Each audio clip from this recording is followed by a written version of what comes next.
Hello నమస్తే. నేను journalist Srinivas. ఈరోజు న్యూస్ అనాలిసిస్‌లో ముందుగా సాక్షి పేపర్‌లో వచ్చిన వార్తలను చూద్దాం. సాక్షి పేపర్‌లో ఆరోగ్యశ్రీ గురించి, ఆరోగ్యశ్రీ హాస్పిటల్‌లు, నెట్వర్క్ ఆసుపత్రులు ఈ నెల 10వ తారీఖు నుంచి నిరవధికంగా వాళ్ళ సేవలని బంద్ చేశారు. కంప్లీట్‌గా. అంతకుముందు పార్ట్లీ వాళ్ళు ఆపారు సేవలు. ప్రభుత్వం దగ్గర 3,000 కోట్ల బకాయిలున్నాయి పెండింగ్ బిల్లులు. వాటిని క్లియర్ చేస్తే మేము సర్వీస్‌ని అందించగలము ఆరోగ్యశ్రీ రోగులకి అని చెప్పి పార్ట్లీ పాక్షికంగా చేశారు. అయినా గాని ప్రభుత్వం మొద్దు నిద్ర విడలేదు. ఆరోగ్యశ్రీని పట్టించుకోలేదు. ఆరోగ్యశ్రీ పెండింగ్ బిల్లును పట్టించుకోలేదు. ఈ నెల 10 నుంచి కంప్లీట్‌గా ఐపీ, ఓపీ సేవలు నిలుపుదల చేశారు. అయినప్పటికీ ఈరోజు 23వ తారీఖు అంటే 13 డేస్ అయింది. పేద ప్రజల ఆరోగ్యం పైన, పేద ప్రజల గుండె సమస్యలపైన, పేద ప్రజల గుండె ఘోష ప్రభుత్వానికి వినిపించదా అనే వార్త సాక్షి పేపర్ రాసింది. ఇది వాస్తవంగా చంద్రబాబు నాయుడు గారు గానీ, పవన్ కళ్యాణ్ గారు గానీ, లోకేష్ గారు గానీ, లోకేష్ గారు ఆస్ట్రేలియా పోయిండు, పవన్ కళ్యాణ్ మన చంద్రబాబు నాయుడు గారు నిన్న మొన్న దుబాయ్, యూఏఈ పారిశ్రామికవేత్తల్ని ఆహ్వానించడం కోసం నవంబరు 14, 15 తారీఖుల్లో విశాఖపట్నంలో జరిగే సిఐఐ సదస్సుకి ఆహ్వానించడానికి పోయారు. ఇప్పుడు ఇవన్నీ కావాలంటే ఇక్కడ ప్రజలు బతకాలి కదా! పేద ప్రజల ప్రాణాలు ఉండాలి, రాష్ట్రం ఉండాలంటే ఇక్కడ ప్రజలు బతకాలి. ఈ ప్రజల్ని బతికించాల్సిన ఆరోగ్యశ్రీని వదిలేసి మీరు ఈ ఇతర దేశాలకు పోయి అక్కడి నుంచి పెట్టుబడిదారులు తీసుకొచ్చి ఏం చేస్తారు ఇక్కడ? ప్రజల ప్రాణాలు గాలిలో పెట్టి పారిశ్రామికవేత్తలు, పెట్టుబడిదారులు వాళ్ళ కోసం రెడ్ కార్పెట్లు, వాళ్ళకు ప్రోత్సాహకాలు ఈటిపైనే ఉంటే మరి ఇక్కడ మీకు ఓట్లేసి గెలిపించిన ప్రజలు ఈ రాష్ట్రానికి ముఖ్యమంత్రి, ఈ రాష్ట్రానికి మంత్రిమండలి, ఈ రాష్ట్రానికి ప్రభుత్వం ఉండాలంటే ఇక్కడ ప్రజలు ఉండాలి. ఈ ప్రజలే చనిపోతుంటే ఆరోగ్యశ్రీ సేవలు అందక కనీసం అంటే కనీసం దానిపైన సమీక్ష ఉండాలిగా, లేదు. వాళ్ళ ఘోష పట్టించుకోవట్లే పాపం. దాదాపు 13 రోజులైంది. ఇదే పారిశ్రామికవేత్తలు మీరు అంటున్న పారిశ్రామికవేత్తలు ఒక 10 రోజుల పాటు సమ్మె చేశారనుకో, మీరు మేఘాల మీద మొత్తం క్యాబినెట్ కూర్చొని వాళ్ళకి ఏమి ఇవ్వాలి మనం ఇద్దాం, ప్రోత్సాహకాలు ఇద్దాం అంటారు. మన దీపావళి కానుకగా 1,500 కోట్ల రూపాయలు పారిశ్రామికవేత్తలకు ప్రోత్సాహకాలు ఇచ్చారు. 22,000 కోట్ల రూపాయలు గూగుల్‌కి ప్రోత్సాహకాలు ఇచ్చారు. అంటే వాళ్ళు బలవంతులు, ధనవంతులు, పెట్టుబడిదారులు, పెత్తందారులు కాబట్టి వాళ్ళు ఏదడిగితే అది ఇస్తా నేను. పేదోళ్ళు, ప్రశ్నించలేనోళ్ళు, మాట్లాడలేనోళ్ళు కాబట్టి వీళ్ళ పక్షాన మాట్లాడేవాళ్ళు లేరు కాబట్టి మనం ఏం చేసినా చేయకపోయినా నడుస్తదనే. వాళ్ళ గుండె ఘోష ఎందుకు పట్టదు అనేది ఈరోజు ప్రజాస్వామ్యవాదులు, సోకాళ్ళు ప్రజా సంఘాలు కూడా మాట్లాడాల్సిన అవసరం ఉంది. ఈ వార్తని 13 రోజులైంది నిరవధికంగా మొత్తం ఐపీ, ఓపీ సేవలు బంద్ అయినాయి రాష్ట్రంలో. ఒక్క పేపర్ అంటే ఒక్క పేపర్ రాయట్లే. ఒక ప్రజాశక్తి, విశాలాంధ్ర, సాక్షి తప్ప. సాక్షి ఎందుకు రాస్తుందంటే అపోజిషన్లో ఉంది కాబట్టి సాక్షి రాస్తుంది. ప్రజాశక్తి, విశాలాంధ్ర అయితే ప్రజల కోసం వార్తలు రాసే కొంత ఉంది. ఇక ఆంధ్రజ్యోతి, ఈనాడు అసలు అది సమస్యే కాదు. పేద ప్రజల గుండె జబ్బుతో చనిపోతే అది ఒక సావా? వాళ్ళది కూడా ప్రాణమేనా? వాళ్ళది కూడా జీవితమేనా? వాళ్ళది బతుకేనా? మనదే బతుకు, మన కులాలు, మన సామాజిక వర్గం, మనం నమ్మిన పార్టీలు, మనం నమ్మిన నాయకులే, మనం భజన చేసే పార్టీలే మనుషులు అయ్యే పార్టీలు అన్నట్టు వాళ్ళు బిహేవ్ చేస్తారు. ఒక్కటంటే ఒక పేపర్ రాయదు. ఇక దానికి రాస్తే మళ్ళీ ఏం చేస్తారు కొన్ని పేపర్లు, తెలుగుదేశం పార్టీని సమర్థించే పేపర్లు, జగన్మోహన్ రెడ్డి ఉన్నప్పుడు ఇంత బకాయింది, ఆయన ఉన్నప్పుడు ఇచ్చిండ ఇది అన్నట్టు ఇవన్నీ దడతమంతర పేచీలు. కాబట్టి తప్పనిసరిగా ఎప్పటికైనా చంద్రబాబు నాయుడు గారు, లోకేష్ గారు, పవన్ కళ్యాణ్ గారు మాట్లాడాలి. ఆరోగ్యశ్రీకి సంబంధించి నెట్వర్క్ ఆసుపత్రులతో డిస్కషన్ చేయండి. చేసి ఆ బకాయిలు 3,000 కోట్లకి 3,000 కాకపోయినా వాళ్ళు కొంతన్నా ఇవ్వండి అంటున్నారు. ఒక 1,000, 1,500 కోట్లన్నా ఇవ్వండి అంటే లేదు 200 ఇస్తాం, 250 కోట్లు ఇస్తాం. అరే మీకు పెద్ద పెద్ద యాడ్లు ఇవ్వడానికి డబ్బులు ఉంటాయి. పేజీలకు పేజీలు, వందల పత్రికలకి, టీవీ ఛానళ్ళకి యాడ్లు ఇవ్వడానికి పైసలు ఉంటాయి. పేద ప్రజల గుండె ఆపరేషన్లకు సంబంధించి ఆరోగ్యశ్రీకి ఇవ్వడానికి పైసలు ఎందుకు ఉండవు? దానికి సంబంధించి పవన్ కళ్యాణ్ గారైనా కొంచెం మాట్లాడాలి. ఇప్పుడు పవన్ కళ్యాణ్ గారు నిన్న మొన్న కాస్త నోరు తెరుస్తాను, మాట్లాడతాను అని ప్రజలు అనుకుంటున్నారు. అంటే స్వపక్షంలో, విపక్షం లేక మాట్లాడుతాను కొన్ని చిన్న చిన్న అంశాలు.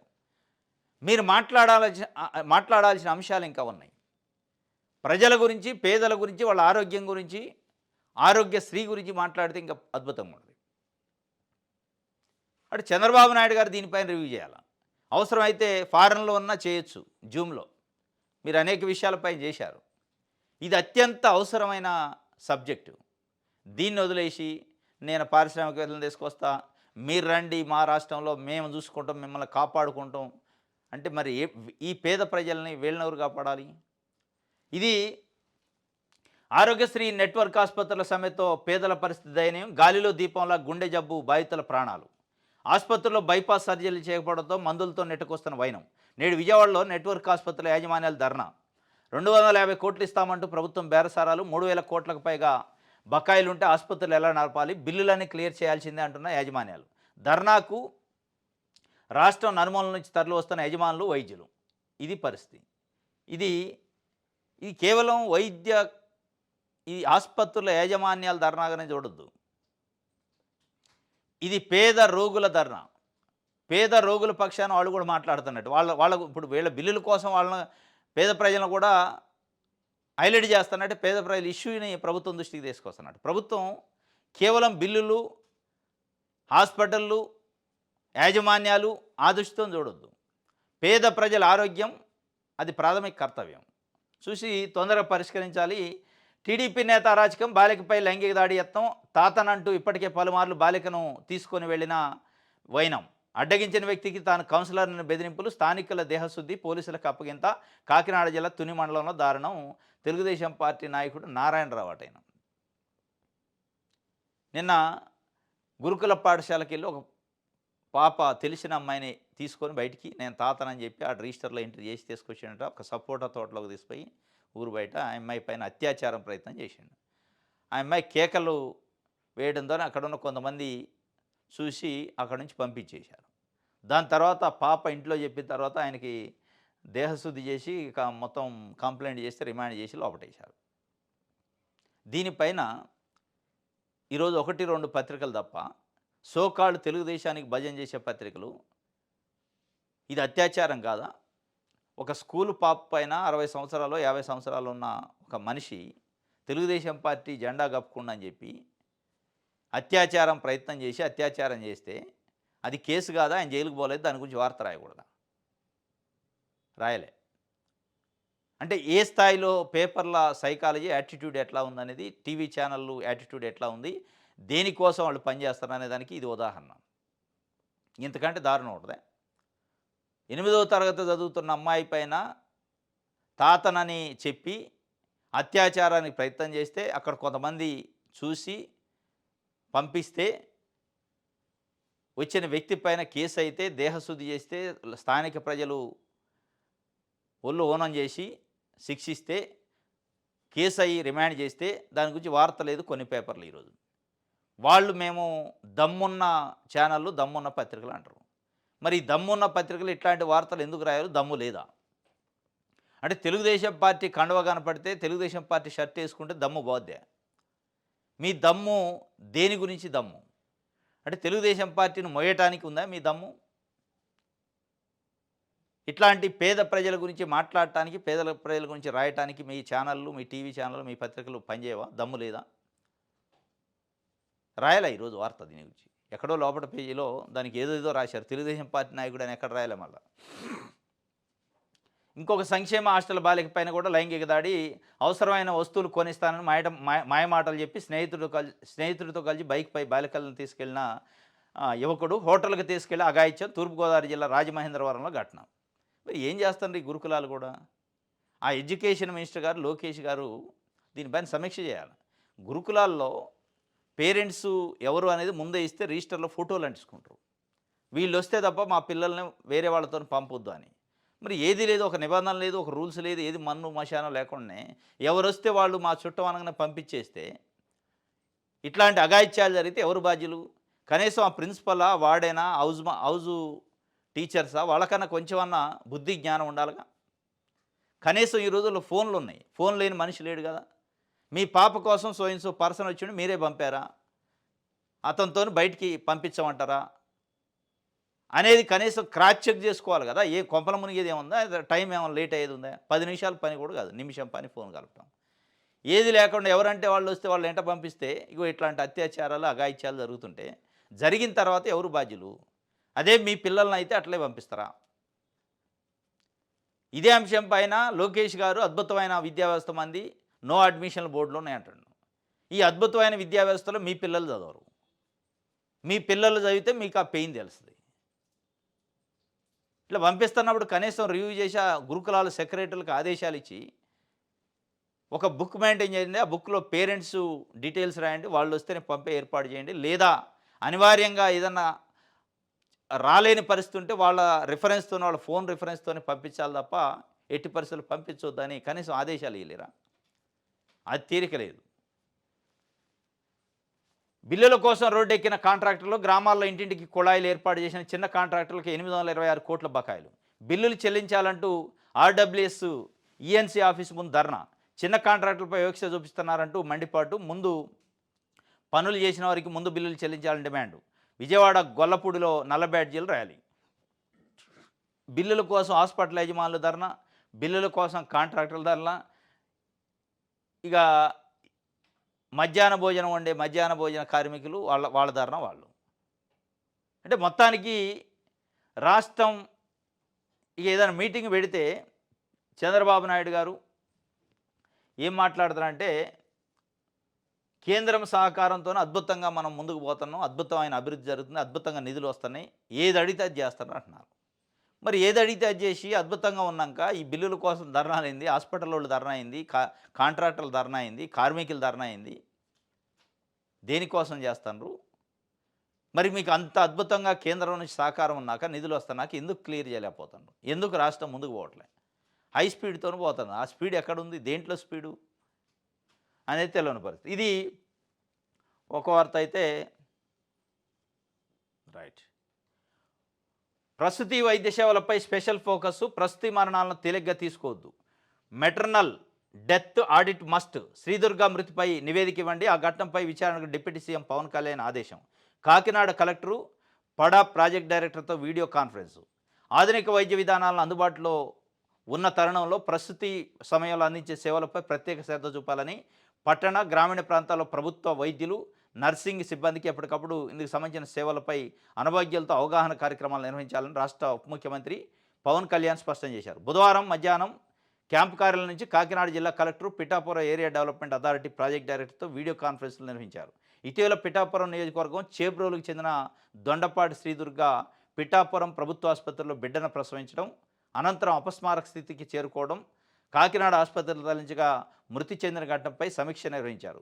ప్రస్తుత సమయంలో వైద్య సేవల విషయంలో అజాగ్రత్త వహించొద్దు అని చెప్పి పవన్ కళ్యాణ్ వాస్తవం ఇది. ఆయన కాన్స్టిట్యూషన్లో చేబ్రోలుకు సంబంధించి దొండపాటి శ్రీదుర్గాట పిఠాపురం ఏరియా ఆసుపత్రిలో ప్రసవించింది. డెలివరీ అయింది. డెలివరీ అయిన తర్వాత ఆమె అన్కాన్షియస్కి పోయింది. అన్కాన్షియస్కి పోయిన తర్వాత కాకినాడ ప్రభుత్వ ఆసుపత్రికి తరలించారు. అక్కడ పోతే ట్రీట్మెంట్ చేస్తేనే చనిపోయింది. ఇంత మోడ్రన్ మెడికల్ ఫెసిలిటీస్ వచ్చిన తర్వాత ఎందుకు ఇది జరిగిందని చెప్పి ఆయన కాకినాడ జిల్లా కలెక్టర్ని, Kakinada urban development authority project డైరెక్టర్తోని వీడియో కాన్ఫరెన్స్ చేసి నిన్న క్యాంప్ కార్యాలయం నుంచి పవన్ కళ్యాణ్ గారు. అంటే ఒక రకంగా ముఖ్యమంత్రి స్థాయిలో నివేదికలు అడుగుతుండు, అలర్ట్ అయిండు. పవన్ కళ్యాణ్ గారు ఒక రకంగా అలర్ట్ అయినట్టు చెప్పాలి. ఎందుకంటే మొన్న హోం మంత్రిత్వ శాఖలో భీమవరం డీఎస్పీ పైన, జయసూర్య పైన డీజీపీతో మాట్లాడటం, ఆ జిల్లా ఎస్పీతో మాట్లాడటం, నాకు ఇమీడియట్గా రిపోర్ట్ కావాలి, అసలు ఈయన పరిస్థితి ఏంది, సివిల్ తగాదాలలో తలదూరుస్తుండట, పేకాట క్లబ్బుల విషయంలో తలదూరుస్తుండట అని చెప్పి చాలా సీరియస్ అయ్యిండు. వాస్తవంగా ఆయన మంత్రిత్వ శాఖ అటవీ పంచాయతీరాజ్ శాఖ, హోం మంత్రిత్వ శాఖలో డైరెక్ట్గా హోంమంత్రికి తెలవకుండా ఇన్వాల్వ్ అయ్యి డీజీపీతోని ఫోన్లో మాట్లాడి, ఎస్పీతోని ఫోన్లో మాట్లాడి, ఆ అవకాశం కేవలం ముఖ్యమంత్రికి ఒక్కళ్ళకే ఉంటుంది. ఉప ముఖ్యమంత్రికి ఉండదు. ఉప ముఖ్యమంత్రి అనేది రాజ్యాంగబద్ధంగా ఏం లేదు, ఆయన కూడా ఒక మంత్రి కిందే. పక్కా మంత్రిత్వ శాఖలోకి డైరెక్ట్గా ఇన్వాల్వ్ అయ్యి ఇష్యూ ఉండొచ్చు, కానీ డైరెక్ట్గా హోంమంత్రితో మాట్లాడాల్సిన మంత్రి డైరెక్ట్గా డీజీపీ, ఎస్పీతో మాట్లాడు. డీజీపీ, ఎస్పీతో మాట్లాడితే ఎవరు మాట్లాడాలో వాస్తవంగా హోంమంత్రి అన్న మాట్లాడాలి, లేదా ముఖ్యమంత్రి మాట్లాడచ్చు. రాష్ట్ర ముఖ్యమంత్రి ఏ శాఖ అధికారితోనైనా, రాష్ట్రంలో ఏ మంత్రితోనైనా, ఎవరితోనైనా డైరెక్ట్గా రికార్డ్ కాల్ ఫర్ చేయొచ్చు, నివేదికలు అడగవచ్చు. కానీ ఉప ముఖ్యమంత్రి ఆ స్థాయిలో ఒక ముఖ్యమంత్రి పోస్టులో ఉండాల్సిన వ్యక్తి లేక బిహేవ్ చేసిండు. ఇదంతా చూస్తుంటే తెలుగుదేశం పార్టీ కూటమి పరిపాలనలో తెలుగుదేశం పార్టీ చేస్తున్న తప్పిదాలు మన ప్రభుత్వానికి, మన పార్టీకి అంటొద్దు. మనం అలర్ట్‌గా ఉండాలి. ప్రజల్లో పలచన కావద్దు. ప్రజల్లో వ్యతిరేకతకి అంటే కూటమి ప్రభుత్వం పైన వస్తున్న వ్యతిరేకత మనకంటొద్దు అనే ఒక అలర్ట్ అయినట్టు అర్థమవుతుంది. ఈ అలర్ట్ అయిన దాంట్లో నిన్న కాకినాడ జిల్లా కలెక్టర్‌ని కూడా నివేదిక అడిగిండు. సరే ఆయన కాన్స్టిట్యున్సీ ఆయన జిల్లా అక్కడే ఉంది కాబట్టి ఉండొచ్చు. కానీ వైద్య శాఖ మంత్రి గారికి రిప్రజెంట్ చేయకుండా డైరెక్ట్‌గా వైద్య శాఖలో కూడా ఇన్వాల్వ్ అయ్యి మాట్లాడిన పరిస్థితి. ఇది ఒక రకంగా తెలుగుదేశం పార్టీలో గుబులు రేపుతుంది. ఇప్పటికే ఒక క్యాబినెట్ మీటింగ్‌లో పవన్ కళ్యాణ్ గారు ముఖ్యమంత్రి ఆన్ డయాస్‌లో ముఖ్యమంత్రి గారి అధ్యక్షతన జరుగుతున్న క్యాబినెట్ మీటింగ్‌లో ముఖ్యమంత్రి గారి సమక్షంలోనే అధికారుల పైన ప్రశ్నల వర్షం కురిపించిండు ఆయనతో పాటు నాదెండ్ల మనోహర్ జనసేన పార్టీకి సంబంధించి.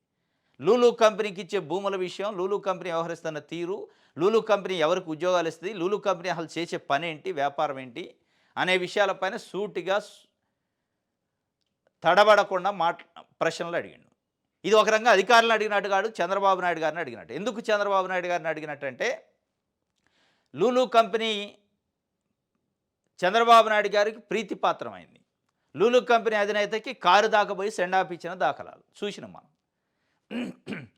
కాబట్టి నువ్వు కారు దాకపోయి సెండ్ ఆఫ్ ఇచ్చినావు కదా, ఆయనకు భూములు ఇవ్వడానికి తహతహలాడుతున్నావు, నీకు అత్యంత ప్రీతిపాత్రమైంది కదా, అసలు ఏం వ్యాపారం చేస్తారు వాళ్ళు, ఎంతమందికి ఉద్యోగాలు ఇస్తారు, వాళ్ళు పెట్టే కండిషన్లు ఏంటి అని సూటిగా అధికారులను అయితే అడిగిన కానీ ఆయన అడిగినట్టే. అంతకుముందు ఇదే వంగలపూడి అనిత హోంమంత్రి గారి విషయంలో నేనే హోంమంత్రి తీసుకోవాల్సి వస్తే అవసరం అయితే జాగ్రత్తగా ఉండాలని హెచ్చరించిండు. హోంమంత్రి ఆయన తీసుకోవడానికి ఆయన కిరాణా షాపులో పొట్లం కాదు అది. హోంమంత్రి తీసుకోవాలని ఇంకొకటి ముఖ్యమంత్రి ఇవ్వాలి. అంటే నీదేంటి నాది,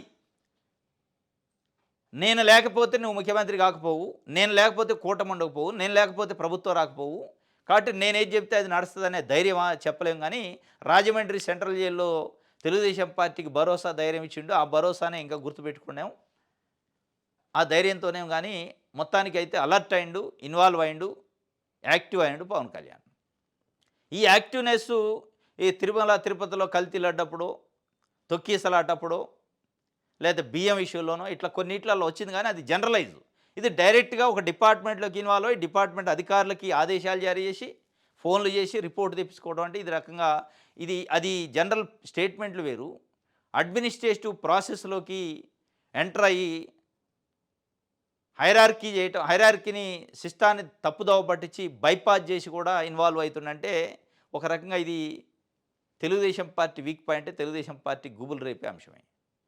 అది ఒకవైపు ఉంటే పవన్ కళ్యాణ్ అలర్ట్ అవుతున్నాడు. తెలుగుదేశం పార్టీ కంటే మరకల్ని మనకి చుట్టుకోవద్దు, ఆ బురదను మనం పూసుకోవద్దు, మనం ప్రజల దగ్గర క్లీన్గా ఉన్నట్టే మనం కనపడాలి, ప్రజల పక్షానే మాట్లాడాలి, ప్రజల్లో పలచన కావద్దు, వాళ్ళు నకిలీ మద్యం కానీ తొక్కీసలాట్లు కానీ ఇట్లాంటి అంశాల్లో పేకాట్ రాయిల్ని ఎంకరేజ్ చేయడం కానీ, క్లబ్బులు నడపడం కానీ, వైన్ షాపులు నడపడం కానీ, బెల్ట్ షాపులు నడపడం కానీ ఈ విషయాలపైన మనం ఆ బురదను మనం పూసుకోవద్దు, మనం నోరు తెరిస్తే తప్ప కుదరదు అనే అలర్ట్ అయినా మార్పు వచ్చిందో తెలియదు. కానీ ఒక రకంగా జనసేన కార్యకర్తల్లో జోష్ వచ్చింది.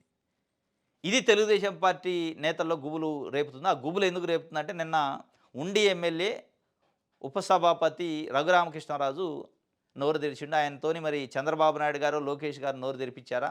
లేదు భీమవరం డిఎస్పీ చాలా మంచోడు, ట్రాక్ రికార్డు చాలా అద్భుతంగా ఉంది, జయసూర్య అది అని చెప్పిండు.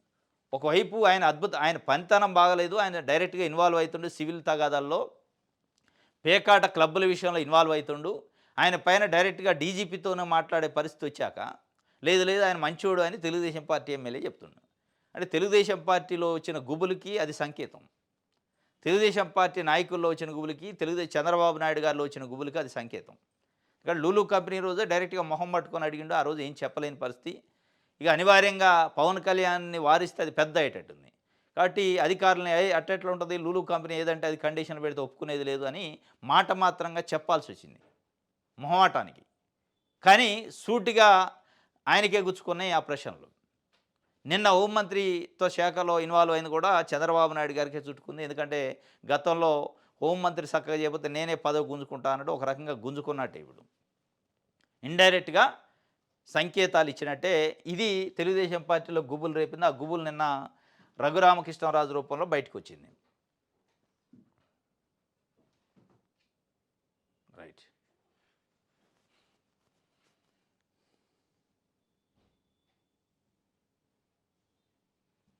ఆంధ్రజ్యోతి చూద్దాం.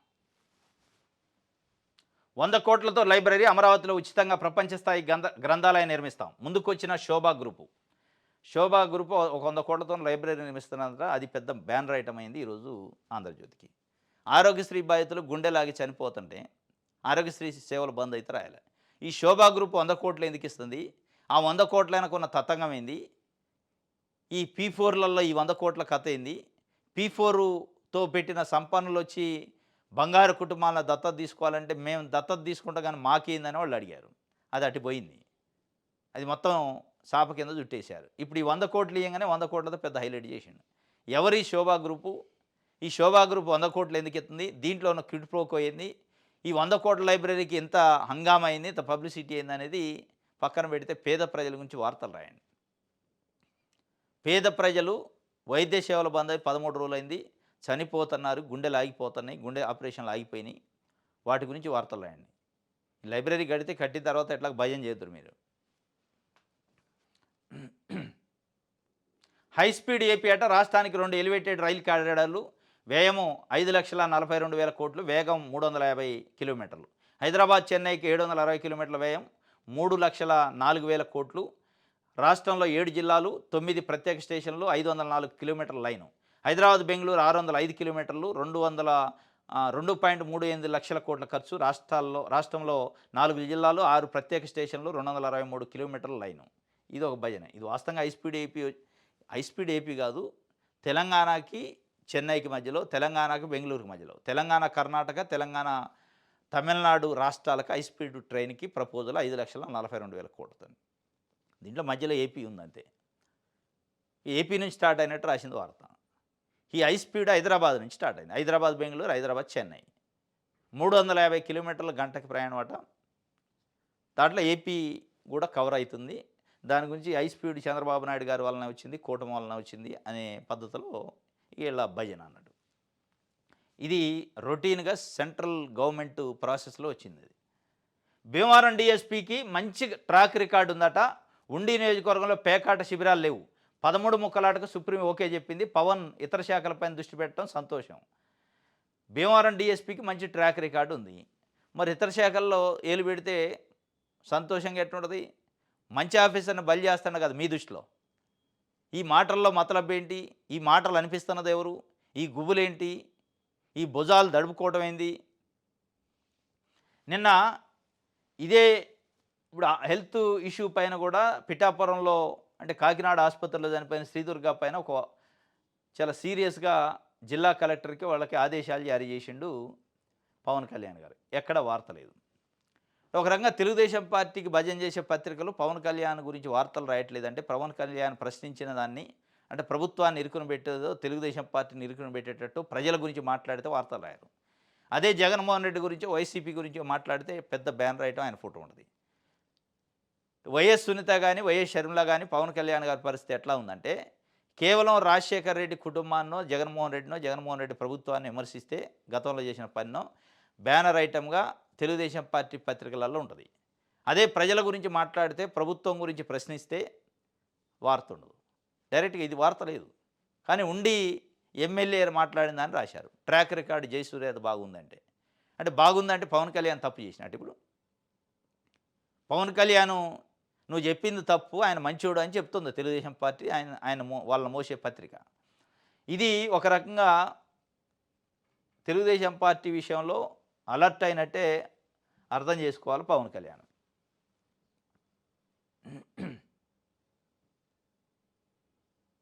రైట్. ఇగో డిఎస్పి జయసూర్య మంచి ఆఫీసర్, పవన్ కళ్యాణ్కు ఆయన గురించి ఎవరేం చెప్పారో అంటే ఎవరు ఏం చెప్తే అది నమ్మేటోడు అన్నట్టు వీళ్ళు ఒక ఇంటర్ప్రిటేషన్ స్టార్ట్ చేశారు. అధికారులు అప్రమత్తంగా ఉండాలి, ఆకస్మిక వరదలు వచ్చే అవకాశం ఉంది. రాష్ట్రంలో 10 జిల్లాలకు హెచ్చరికలు జారీ అయ్యి ప్రజలకు ఎప్పటికప్పుడు సమాచారం అందించాలని ఉప ముఖ్యమంత్రి పవన్ కళ్యాణ్ రాష్ట్రంలోని అధికారులకి అలర్ట్ చేసిండు. రైట్. ప్రజాశక్తి చూద్దాం.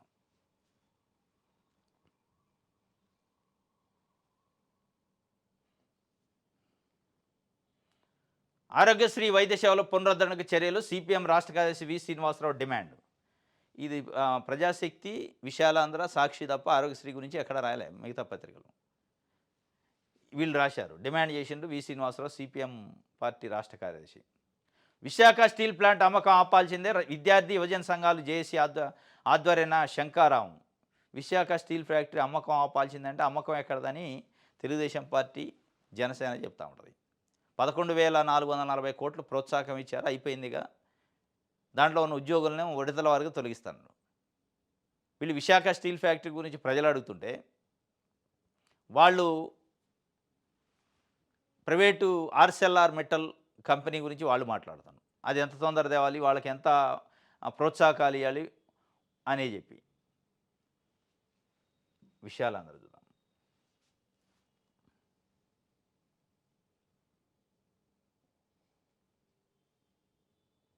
రైట్. ఏపీ యుఏఈ మధ్య పటిష్ట పారిశ్రామిక బంధం, ఫిష్ బిల్డింగ్ నుంచి డేటా సెంటర్ల వరకు అపార అవకాశాలు, రాష్ట్రంలో పెట్టుబడులు పెట్టాలని కోరిన సీఎం చంద్రబాబు. దుబాయ్లో పారిశ్రామికవేత్తలతో వరుస భేటీలు, అమరావతిలో 100 కోట్లతో ప్రపంచ స్థాయి లైబ్రరీకి శోభా గ్రూపు విరాళం ఇచ్చిందట. ఇక విరాళం కథ తర్వాత బయటపడింది. 100 కోట్ల రూపాయలు ఇచ్చిండు అంటే దాని వెనక ఏముందనేది ఇక మనం కొంచెం చూసుకోవాలి. రైట్. ఈనాడు చూద్దాం. ప్రతిపాదనలతో వస్తే వెంటనే అనుమతులు ఇస్తాం, యుఏఈ పారిశ్రామికవేత్తలకు సీఎం చంద్రబాబు ఆహ్వానం. దుబాయ్లో రౌండ్ టేబుల్ సమావేశంలో పాల్గొన్న సీఎం. మొదటి రోజు పర్యటనలో వివిధ సంస్థల ప్రతినిధులతో భేటీ, పెట్టుబడులను ఆహ్వానిస్తూ రోడ్ షో నిర్వహణ. ప్రతిపాదనలతో అంటే ప్రపోజల్తో వస్తే వెంటనే మీకు పర్మిషన్స్ ఇచ్చేస్తాం, అనుమతులు ఇస్తాం, మీకు ఎక్కడా ఇబ్బంది ఉండదు అని చెప్పిండు. సంతోషమే, పెట్టుబడిదారులను తీసుకురావాలి, మంచిదే. దాంతోపాటు పేద ప్రజల విషయంలో కూడా ఇంత స్పీడ్ ఉండాలి. ఇమీడియట్గా మీకు పర్మిషన్లు ఇస్తే ఇమీడియట్గా మీ సమస్యలు పరిష్కరిస్తాం అనే విధంగా ఉండాలి. వీళ్ళని ఇక్కడ గాలికి వదిలేసి మీరు అక్కడ పోయి పారిశ్రామికవేత్తలకి మేము మీకు కడుపులో పెట్టి చూసుకుంటాం, రండి రండి అంటున్నారు. మంచిదే తీసుకొస్తే, దాంతోపాటు ఇక్కడ ఉన్న ప్రజలను కూడా కాపాడుకోవాలిగా.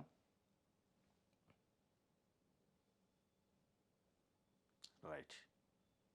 ఇది ఈనాడుకు సంబంధించి. ఇది ఈరోజు న్యూస్ అనాలిసిస్. రేపు తాజా వార్తలతోనే తిరిగి కలుసుకుందాం. Thank you.